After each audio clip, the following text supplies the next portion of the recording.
My name is Garrett Fish. I'm a rising junior at Patagonia Union High School. I'm of Hispanic descent and I live near the border of Mexico and Nogales. I have been an Arizona native my entire life.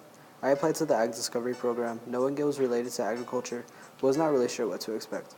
I was excited to be accepted into the Ag Discovery program because I knew I wanted to major in something related to agriculture in college.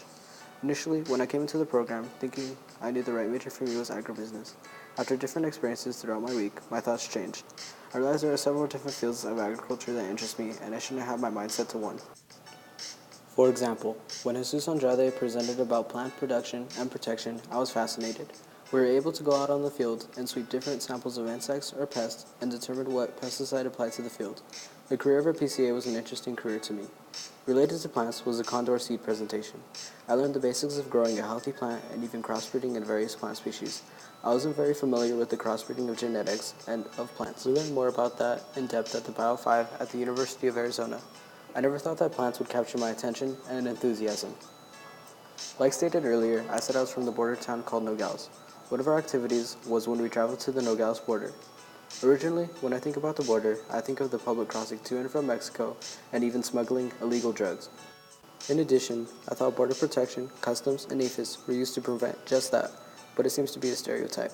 Border protection, customs, and APHIS are much more than that, and they play a huge role in agriculture and food safety. From inspecting Mexican crossbreed cattle to inspecting corn and using entomology to determine whether the insects within the crop Mexico are a threat to the U.S. I never realized or thought about how unique the area I live in is. Just seeing the awe on my colleagues' faces when they saw the border, when I see the border just about every day when I go to school. I am blessed to grow up and experience what I have in Nogales.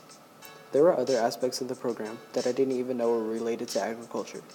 Our group went to Mr. Cooley's home and saw his prize game animals he hunted, and he told us his perspective of how it related to agriculture. He believed that it helped control animal population so that the other animals could live a healthier life in a sustainable environment. I never would have saw hunting in that aspect. An interest that has always fascinated me was feedlot cattle and cattle production. At home, my family produces cattle on a ranch in southern Arizona.